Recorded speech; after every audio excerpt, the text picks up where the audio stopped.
Right, welcome to the second session, Property Practice 2. We're going to look at chapters 2 to 4. We're going to go over chapters 2 to 4 briefly. So we're going to look at in chapter 2, the owner-manager relationship. So as we said previously, the property manager operates as an agent of the owner. Sorry, we didn't say so previously. I said so previously in another class. So as an agent of the owner, the property manager must exercise due care, diligence, and skills in the execution of his or her duties. Instead of saying his or her all the time, I'm just going to say his this morning, and that would cover everything.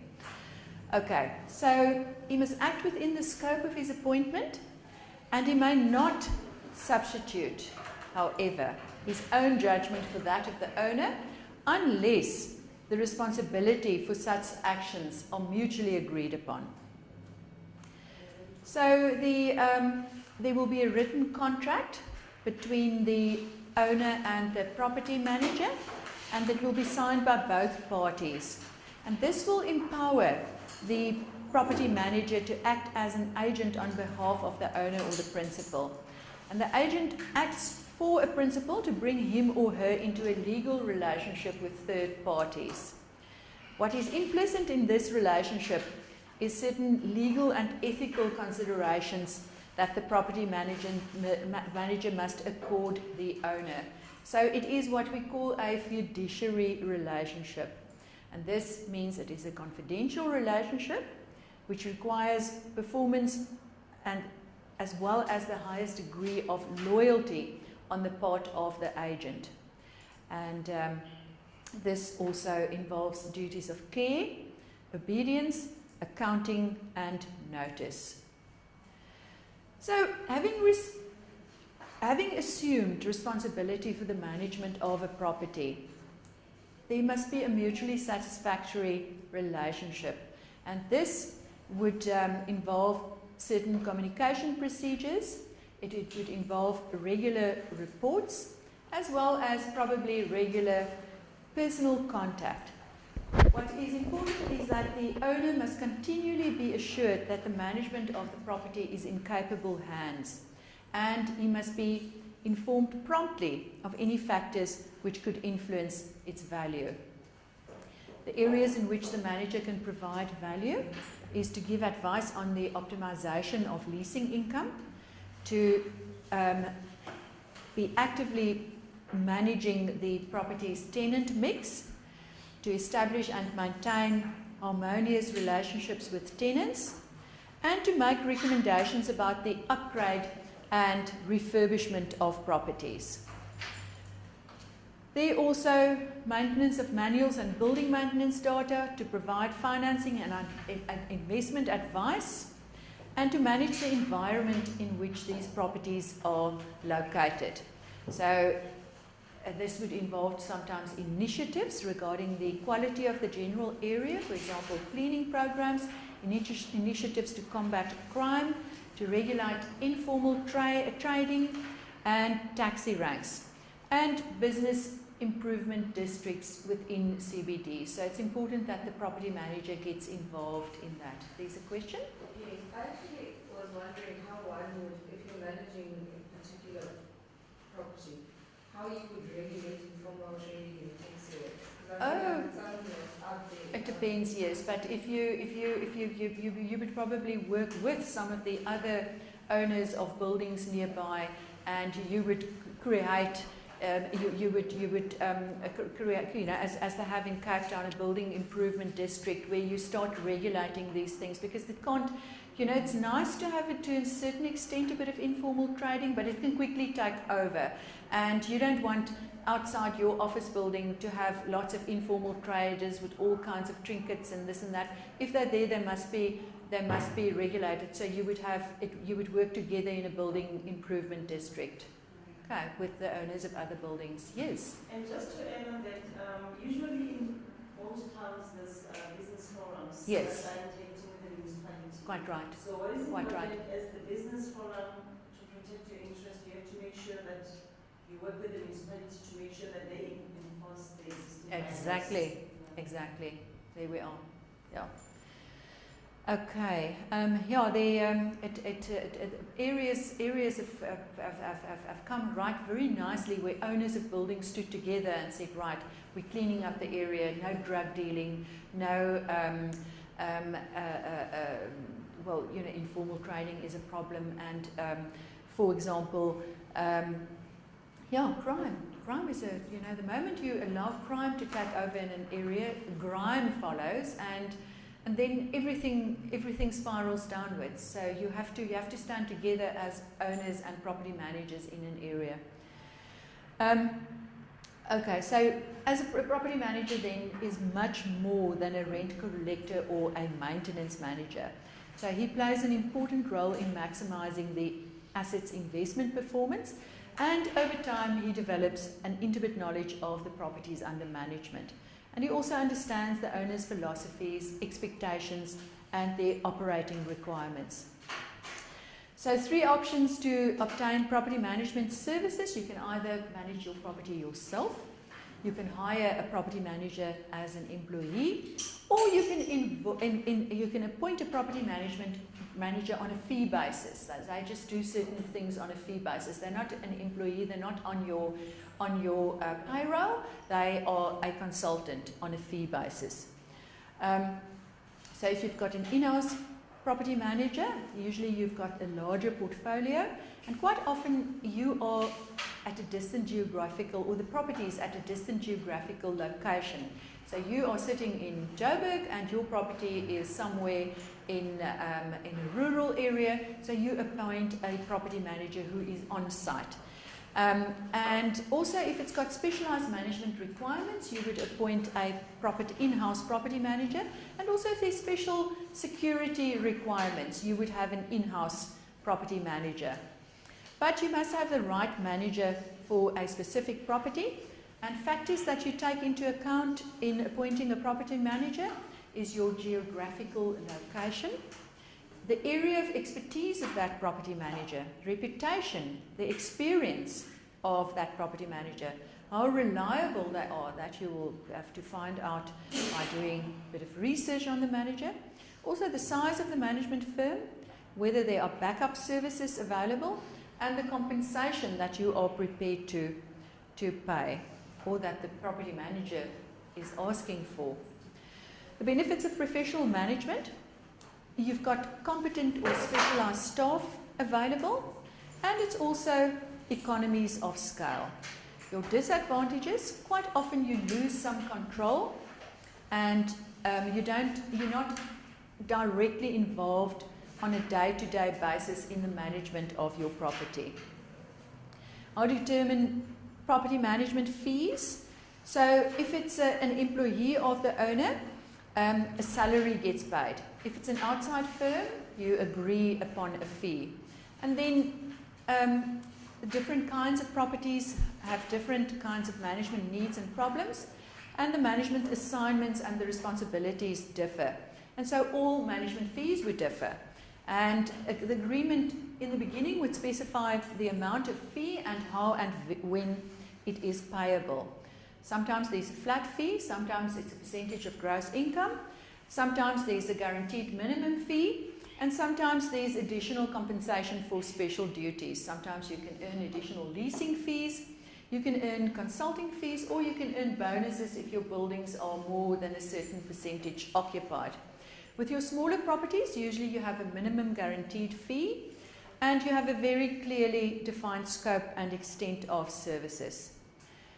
So the fees payable to a property manager can include the following: admin commission, you can calculate as a proportion of the gross cash which is collected by the property management, and these have certain advantages and disadvantages. Your leasing commission, so this could be payable by the owner of the building to letting brokers for bringing in new tenants or renewing existing leases. And you can also earn tenant installation fees. If you are a technical guy and you assist and you coordinate installation of tenants, you can earn certain tenant installation fees on top of your basic salary. And And then secretarial fees. You can do certain specialized accounting and secretarial work. So you can earn additional money in addition to the basic fees. So the role of the management contract and the essential elements. So the essential elements, you must identify the property and the parties in your management contract. You must specify the period of the agreement, the responsibilities of the manager, the responsibilities of the owner, and the fees and the leasing or sales commission that can be earned. And then it must be signed by the parties. The contract must identify the property as well as the parties to the agreement. And the name of the owner must appear as it does up to the on the title to the property. But you do not have to have a legal description of the property. Okay? So you can just say the address of the property or the name of the building, but you do not have to have the legal description as on the title deed. But you must, as long as it's accurately identified or identifiable. So it must, but you do not have to have the title deed description. Okay, how long should the agreement be? So it varies with the size of the property, the manager's responsibilities, as well as the future intentions of the parties. So very long-term contracts are rare. That must be rare, not right. But it must be of sufficient length to compensate the management firm adequately for its efforts. So one would say at least 3 years or longer. Not too short, not too long either. And there's usually an automatic 1-year renewal unless notice of termination is given.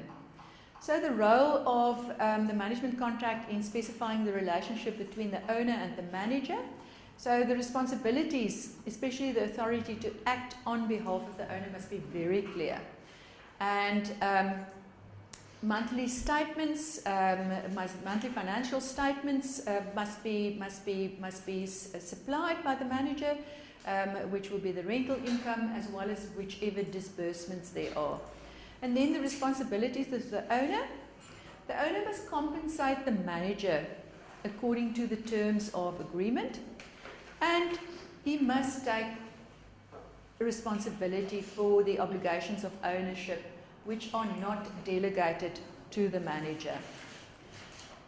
So the property manager can be compensated in different ways and also for different functions which are carried out on behalf of the owner. And the method and the time of payment must of course be very clearly specified in the management agreement. The agreement must be signed by all parties to the agreement. If it is a company-owned property, a duly authorized officer should execute the authorization affixed to the document, and that is called a resolution. I asked that in the test, and I'm not sure who all knew what a resolution was, but because I mentioned the word resolution in my recordings which I posted, I thought those who went through the recordings would have picked up what it's called. And then a partnership. Each owner which is listed in the contract each owner must be listed in the contract with the partnership and sign the agreement. So if the property management as an employee is an employee of a management firm, the name of the management firm must appear on the contract, and the manager can sign as the authorized representative. So the owner must provide the property manager with the necessary information, and what usually is included in the management contract is that they would want copies of building plans, which I believe is very difficult to get from municipalities nowadays, a copy of the insurance policy, the owner's municipal account number, the name of the owner's attorney, the date on which the owner expects statements, any documentation relating to the property, in fact. Also, it is important that the owner's preferences regarding certain procedures is specified, and then also there must be authority for payments by the property manager and then limits on certain amounts. So that is chapter 2. Any questions on chapter 2, which is a very short little chapter? Any questions? Yes. Yeah, as we are going through the responsibilities of the property manager, Yeah. Is it reasonable or is it lawful to, or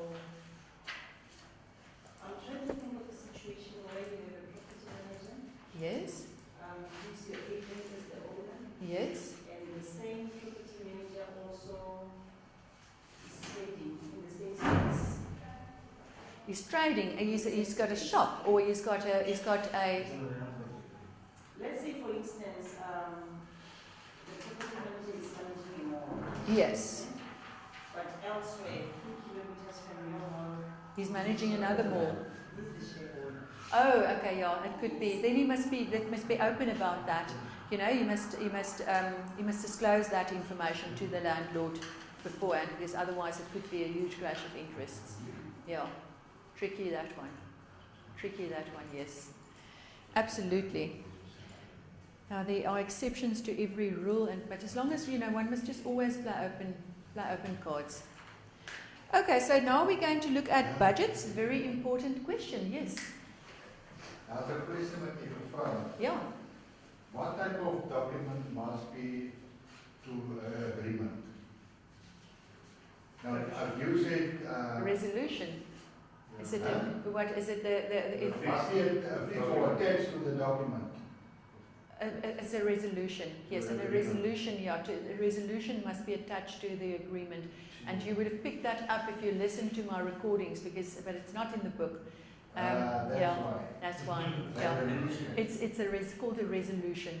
Yes, it's on the PowerPoints and it's on my recordings, and I'm mentioning it here, but it's not in the book. So there will be little things like that where I mention something in class, or I've got it in additional notes, so then I bring that in. Because I try everything. I know most people didn't get that. Only people who are in the game would immediately know it's called a resolution. Yeah. Okay. So budgets. So very important chapter, of course, budgets. So we're going to look at very briefly, just no huge amount of detail. So proper financial control is vital, and there are various tools that can be used to achieve financial control. And these would include budgets, budget variance reports, KPIs or key performance indicators, cash flow statements, etc. So the first one that we're looking at is the budget. So a budget is a document that sets out details regarding the future performance of a property, and then with the budget variance report presents the owner of a picture of the financial health of a property. So the budget is essential to effective and intelligent property management, and the budget variance report are used to analyze and report back to the owner in financial terms in respect of the success or failure and the future of the building, and it measures financial performance. So a budget is a dynamic instrument. So it's an estimate for a period in the future. And like all of us, who hopefully we all budget, without a budget or a financial plan, we don't have a yardstick against which we can measure our actual performance. Yeah, I can see everyone's blushing. So it is it doesn't work, but at least you're trying. So it's a basic tool to control the finances of a property. It's prepared prior to the commencement of a period for which the budget is intended, and it allows the owner to make certain financial arrangements. So the requirements for drawing up a budget. There must be accuracy. So you must be very accurate when you try and assess the different elements, and it cannot be calculated, so you have to make certain assumptions, but you must be accurate in your assumptions. Then also the next requirement is past records. You must have access to past records in order to be able to draw up a budget, and you must carefully analyze these past records. Then the third one is knowledge of the market. You must have intimate knowledge of your market conditions in your field. Current and past trends. So something that I always find very handy is to go to the Ruder report. I've posted the Ruder report for you on Blackboard. So there you would go and see they are excellent with their records and history and trends and all kinds of things. And future planning. So In order to draw up a budget successfully and projections, you need to have a good idea of the owner's policies regarding especially refurbishment and replacement in his buildings. So that information needs to be included in your planning. And because some things are incredibly expensive. If he plans to replace the aircon system in a big office building, you can't include that. You don't include that in your forward budget. You will be very out in your projections. And then market forecasts. So you must keep up to date regarding future forecasts of changing market conditions. So in all aspects, you need to keep that in mind. Certain trends and tendencies in your area. Okay, so drawing up a budget, of course, is very easy when your building is fully let and it's operational, and all the tenants are paying a fixed rent, and your rent review patterns are predetermined. But that's not real life. So budgeting becomes much more difficult in real life because your building is not fully let. You must make projections regarding reletting certain areas. And suddenly you think your building is fully let, and then a tenant pops and you've got space available. So it becomes vacant. You haven't planned for it. So how do you budget for it now? And it's even more difficult if it's a new building. So prior to opening a new building, budgeting is even more difficult. But as we said, like in real life, a budget does not have to be adhered to at all costs. It is a yardstick. And if circumstances change meaningfully, you amend your budget. Can I ask you something? Yes. Go to the previous slide, the previous slide. Yes? You just said if you want to use a future plan, Yeah? you said it is not wise, and the future plan, it is not wise to budget for recycling example of You have to budget for it. Yeah, I said for, say, big aircon. Yes, you must. You must know. You must know the future planning of the landlord. If he is planning to replace the aircon in a big office building, or maybe the floor tiles in a shopping centre, so you must be aware of his future planning so that you can, as a property manager, work that into your budget. Okay, so the items which would incur, did we do this now? Typically occur in a budget: income, rent receivable. So okay, so you would have your income, and that would be your rent receivable, and then your basic monthly rental plus your operational costs: electricity, water, contribution to property assessment rates, or the pro rata share of increases. So that always comes in the pro rata share of increases after the first financial year. Okay, that you would usually see in agreement of lease. Your contribution to the cost of insurance, turnover rentals, VAT, and if there's interest receivable, maybe late rentals or something like that. So this would be typical items in the budget of income and expenditure for an office block. Then operating cost recoveries, op cost recoveries. So what would operating cost recoveries be? So that would be worked out according to the gross lettable area of each tenant related to the total gross lettable area of a building. Or it could be worked out according to the gross lettable area of the tenant related to the gross lettable area of tenants of a similar nature. Or it could be a fixed percentage. Or it could be a fixed rate per square meter per gross lettable area. So it varies. It depends on how the shopping centre works, or the industrial building, or the office block. There are various ways of working out operating cost recoveries. Every landlord will be slightly different. Just be aware that it could differ, but there are certain basic ways of recovering operating costs. So every lease, it will be stipulated in the lease when you sign your agreement of lease how operating costs will be dealt with.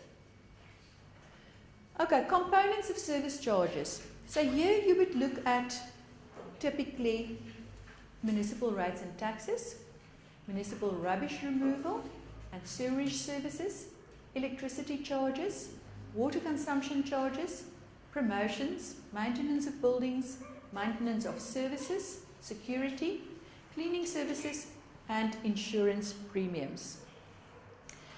So if we look at op costs under the budget, let's see what did I have here. So your op costs. So op costs are obviously the amount of the costs involved in the day-to-day running of a property, and they vary. They're many and they're varied. And we're going to look at that in more detail in the next chapter. But if we look at the net income, so the net income, you know that by now, is you calculate it by subtracting all the items of expenditure from the items of income. And some landlords prefer to only have the net expenses or income in respect of op costs shown in their budget. So read through the rest there. And if you look at net income and cash flow, so your budgeted income and expenditure statement doesn't necessarily reflect the actual amount of rent collected and paid over to the landlord. So the rental income as shown is in the budget is the rent receivable, but not necessarily the rent received. Then your management fees. There are two basic ways, as we said before, of determining the property management fees. Firstly, you can charge a standard rate, which will cover all your services, and that is itemized in the management contract, which is drawn up between yourself and the landlord. And the second way of determining the fee is to take a percentage of rentals, and you can have it either with a basic monthly minimum or even without. So that is the second way of determining it. Then if we look at cash control, for smaller items of expenditure, you would have a petty cash float, and so you wouldn't have to have a prior approval for these smaller amounts, so little maintenance items or staff expenses, etc.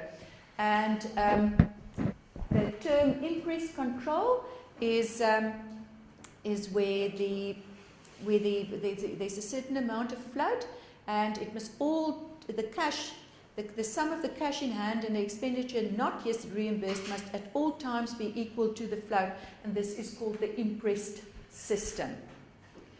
Then authorization of expenditure. So it varies. It varies from one property to another. Just keep that in mind. And VAT. If the landlord is registered as a vendor, he must charge VAT on all his rentals. So the reports which you usually present to the owner of a property. So you would get various reports. It would start with annual reports, and then you would go to monthly reports, and you would have weekly, and you would have daily reports. So annually, you would look at you would have your balance sheet, you would have your annual income and expenditure statement, and your income and expenditure projections. Your monthly reports that you would typically present to your owner would be your budget variance reports, cash flow statements, rent rolls, and disbursement statements. And you see, are those the only ones? Budget variance, cash flow, rent rolls, disbursement statements, key performance indicators. Yes, key performance indicators is another one. And your retailers' turnover schedules. We'll go back to KPIs just now. Your Merchants Association reports, your petty cash, your vacancy schedules, your lease expiry profiles, your debtors reports, and your pedestrian counts. And there are examples at the end of this chapter of many of these reports if you don't know what they look like. But you will probably come across, as valuers, you'll come across quite a few of these when you do the evaluation of a commercial property. Okay, so if we look at the KPIs, which is one of the monthly reports that you would typically supply your landlord with, So typical key performance indicators that you would be looking at for a shopping centre, for example. You would look at your average rental in rands per square metre per month overall, and you would be looking at the types of space leased. Shops would be different to offices, and even majors and line shops would be slightly different. Would of course be not slightly different. They would be dealt with separately. And your offices, which we'll get to commercial property in the second semester, your different grades will have different grades of property, A, B, C, D, and P, and whatever. There's another one now. See another one in addition to P. I can't even remember. But so it would have different KPIs. Okay. And then if you look at the another one is recovery of operating costs, rand per square metre per month. You would look at your percentage budgeted and then your actual percentage. Then you would also look at your cost per month per square metre for your electricity, your water, your aircon, your assessment rates, and all your op costs. Your debtors, you'll also look at your percentage of monthly rent receivable. And then foot traffic ratios, very important in shopping centres. So you would also look at it per square metre gross lettable area. And then your turnover. You look at your turnover rand per square metre average, major and line shops. And these KPIs are available. So if you're a property manager, you are aware of the key performance indicators for your type of properties, and this information is available to all property managers. Okay, so that is KPIs, very important. And we've done okay, so then we get to the daily reports. So daily you want to know whether there are rental arrears. And then you'll also have verbal reports. You'll chat to your property manager, probably on a daily basis. So property management software, just a checklist for that. You do rent collection, general admin and asset management on that. And you know the scope of a computerized management system. Basic processes, ad hoc processes, longer term analytical processes. It deals with accounting needs, processing, certain processing periods, data models, op cost recoveries, your managing agents. We used to work with MDA, which is a very good property management system, but there are many of them out there, very powerful systems. Short of making a cup of tea, they can do almost anything. So they are very, very powerful management systems. Do fantastic, very good to do valuations, to do all kinds of things. And it's becoming more sophisticated as we speak. Any questions on chapter 3?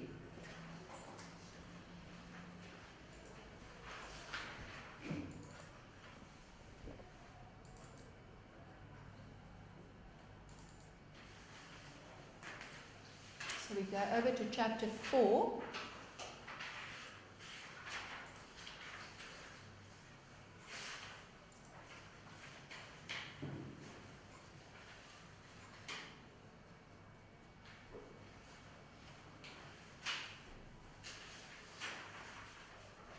Okay, so here in chapter 4, we're going to look at the management of op costs. Management of op costs, and my book is like falling apart at chapter 4, so that must also be an important chapter. So if we look at the need for centralized services, so the task of maintaining, repairing and servicing leased properties can be shared between the landlord and the tenant in varying manners. Sometimes the landlord looks after the building on the outside and the tenant looks at the building on the inside. Other times it's a single tenant and they look after the whole building. The lease has been signed in such a way that they look after the whole building, and that would be called a leaseback. And then you would have in shopping centres a different approach again, because tenants who rent in shopping centres, they want to play shop. They don't want to play maintenance or all kinds of nonsense. They do not want to be involved with that. So you as a property manager must look after the maintenance and you must look after everything. Tenants in shopping centres don't want to be involved with that. So But in certain areas, so as a landlord, you must look at the maintenance, and the other functions you must manage and coordinate. So for any particular development, it depends on what you've negotiated with the landlord and also the attitude of the landlord. So it would be, the scope of service charges would be different, but it includes insurance generally. Insurance, maintenance, refuse disposal, garden maintenance, ventilation, aircon, lifts, escalators, security, structural repairs, cleaning services and promotions. So your design decisions impact very much on your service costs, and we'll see that when we do our life cycle costing exercise later in the year. And your mechanical services quite often deteriorate faster, and they have high maintenance and running costs, and at the design stage this must be decided. Quite often your expensive materials and equipment have a lower maintenance cost over the lifetime of the building. You'll see that very clearly in your life cycle costing exercise. And your higher maintenance cost will impact on your rentals. So your higher op costs quite often makes your tenants very unhappy. If your op cost becomes too high a percentage of your rental, your tenants become disenchanted. Okay, so to estimate the cost of maintenance and repairs is an important part of management, and your forecast must always be clear, reasonable and consistent. Everyone must be able to know what is going on. And you must be able to quote your rate of service. It must be charged per square metre. And usually it's pro rata to the gross lettable area. And there's usually a formula for the calculation of a percentage of op costs. And this would be based on categories of tenants and also the position, if it's in a shopping centre, the position in the centre. But it varies. So it varies from building to building. So tenants use the op cost per square metre to compare buildings, and this is quite often misleading due to variations in design of the building, the level of finishes, equipment and the relationship between occupied and common areas. Quite often your common areas percentage is a little bit too big and it impacts negatively, but we'll get to that later on in asset management.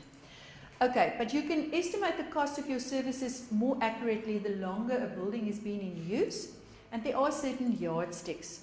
So quite often you estimate prior to your first lettings, and then when leases come up due for renewal, then you've got a better idea and you can forecast your expenditure.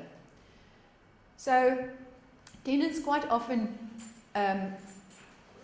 when you start refurbishing your building, they are very worried that rentals are going to increase and service charges are going to increase. So, but quite often if you refurbish your building properly, it can reduce your op costs. And but if you don't do it properly, it can actually increase your op costs. So you must be careful what you do. Okay, the tenants, however, sometimes are liable for the costs.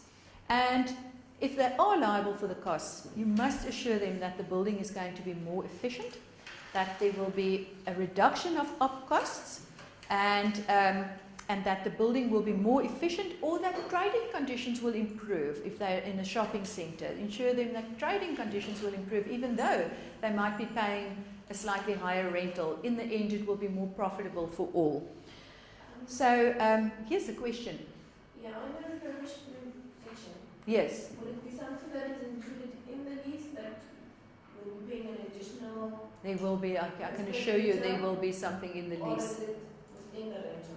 No, it will probably be stated in the lease. I hope so, for the sake of that property manager, that they cover that, that there is a possibility, if should refurbishment happen, it could be it's a pool kind of, it will be a sort of a pool, and that tenants could be requested to share in the costs of refurbishment. If it isn't, I can assure you the tenants will not contribute. But then if they sign their new lease, then it will probably be incorporated in the rental. So it all depends on that day when you sign that lease, what you have written. But most landlords are sharp enough. But does it come as an option? Well, everything's an option. Everything's an option. But I can imagine, because at the time of signing the lease,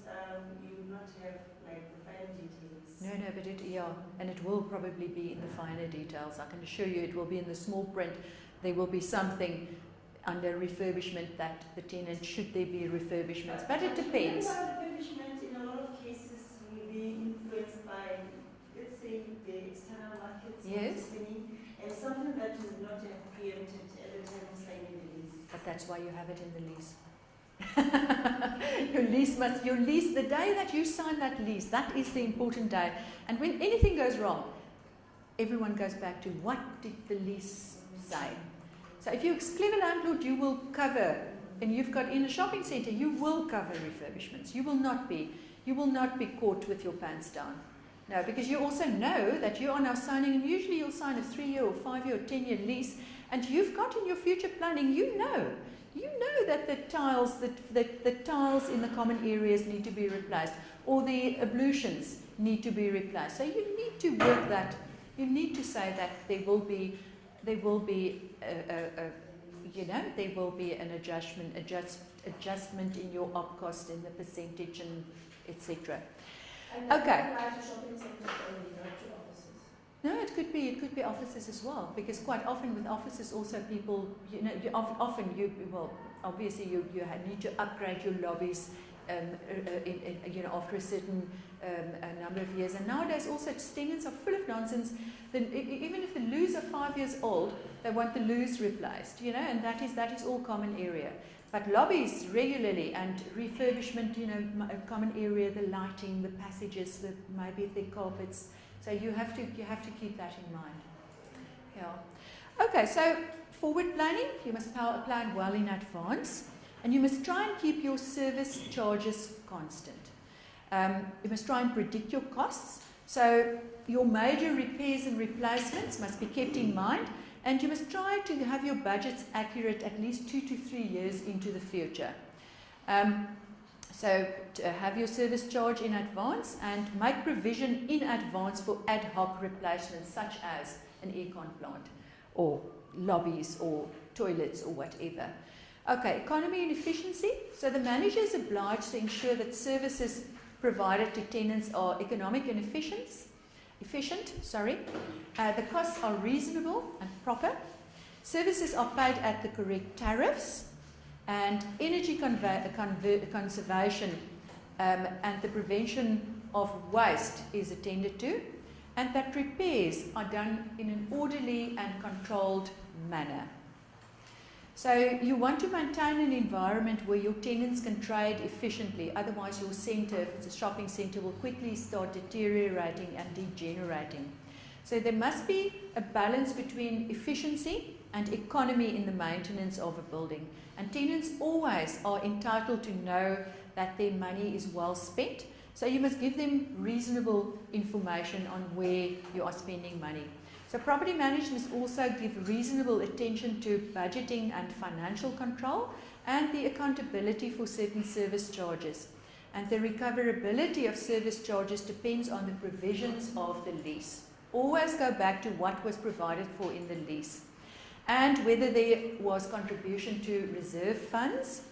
And also the other thing is the replacement of components. So nowadays we've got very much a throwaway society. So quite often components are just cheaper to replace rather than repair. So it's the whole thing of made in China. Okay, so the components of service charges, there they are. Maintenance, so there you look at the fabric of the building itself, the various services, repairs, cleaning and lighting of the parking area, signs and signposting, heating and air conditioning, refuse disposal, gardens, electricity, security, staff, management, insurance, replacement and reserve funds, and promotions. So the apportionment of service charges lastly. So previously the apportionment of the costs of common services was simple. They talk about this weighted floor space method and so on in the book. I haven't really come across it. I just know about gross lettable area and that it's pro rata and so on. So don't worry too much about that. Maybe that is in certain shopping centres. But bottom line is, whichever way of measurement you've got, it must be capable of precise definition, and Tenants must know whether it includes or it excludes the common areas. Okay. That's it. Thank you. Let's take a small 15-minute break before we start with chapter 5.